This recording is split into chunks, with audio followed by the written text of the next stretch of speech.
Namaskar. What's the relationship between spirituality and nature? Actually, the best example we have of this relationship is a newborn baby.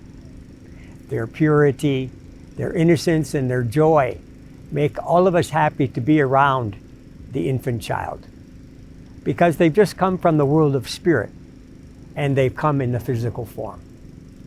The best way to experience the joy of nature and its gifts is by immersing ourselves in it. We feel relaxed, vital, alive, and whole.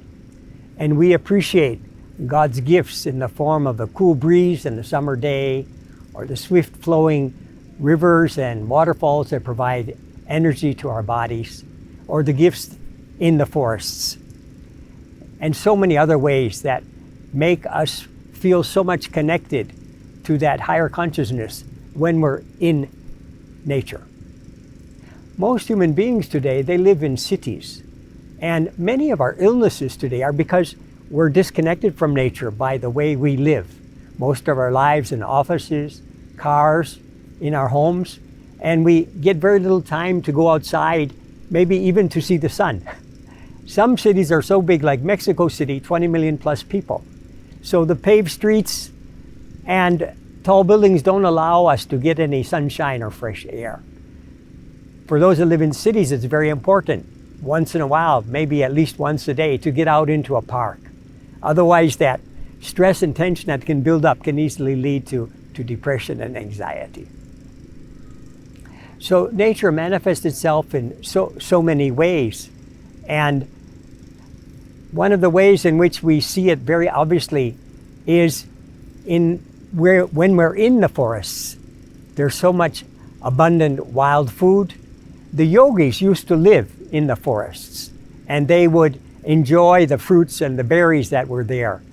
And they could, like Totapuri, live to be 250 years old. And they could spend long hours in deep contemplation of the Supreme Consciousness.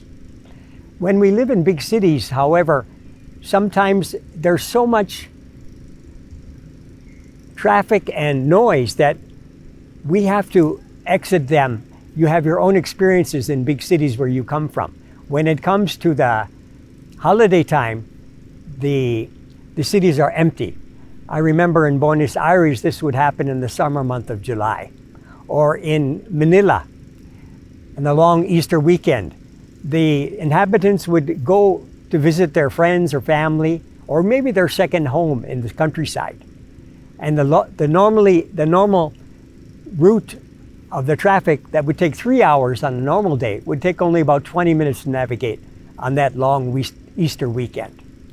So in this way, we need the nature to connect to our deeper selves. And in fact, even the Gurukul, that was the ancient system of education in India. Gurukul means the house or the home of the teacher, the guru. They were in nature because the students could learn firsthand, practically, how the Supreme manifests itself in nature through the lakes and streams and the animals and plants that they lived with there. And of course, the diet, out of respect for the sacredness of life, was plant-based. And this enabled subtle nerves and subtle bodies that could imbibe the subtler vibrations of meditation practice. Most of our centers, our retreat places, are in nature, away from city life. And there we have many activities like schools or clinics, orphanages, even wellness centers, because it's in such a place where there's soil, there's water, there's air and sun, one could heal oneself very easily. And so we call these places master units. Another way of talking about master units is that they're rural, spiritually based eco-villages. And people who live there, they try to live a modest, spiritually inclined way of life. And they may have a livelihood which supports that.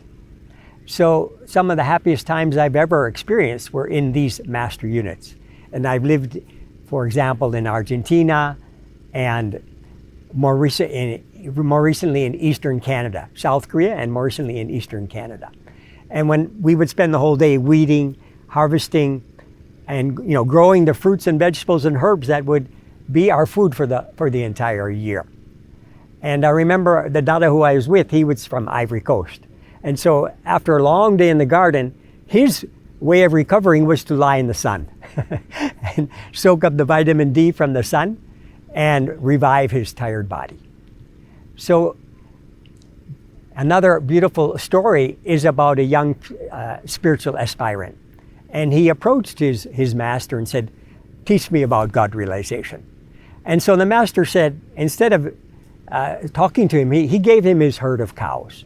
And he said, "You roam the lands of India for the next 10 years with my herd of cows and see what you learn from nature about the Supreme Consciousness."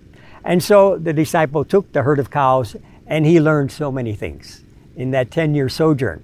For example, he learned about cooperation from the billions of microorganisms that make up the soil. And they created those healthy soils that enabled his cows to grow fat on with the plants that grew from that soil. And he also could have healthy food. He learned about dutifulness from the sun that would rise every morning, and the birds that would welcome that sunrise with the chirping of the happiness.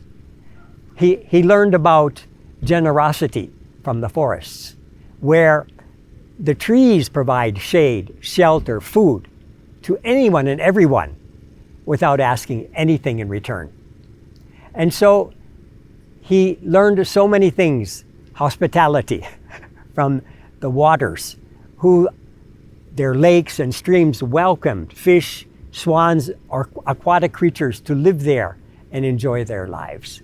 So in this way, he came back, he prostrated to his guru and said, "I have learned so many things from my 10-year journey." And he spent the rest of his life in that spiritual connection with the Supreme in meditation, which he had experienced every day in that 10-year journey.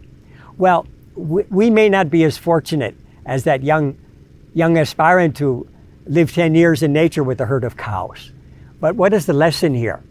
The lesson is that we need nature to live happy, balanced lives. And even people that are not necessarily spiritual, they live on the land. They appreciate the sacredness of the land where they live.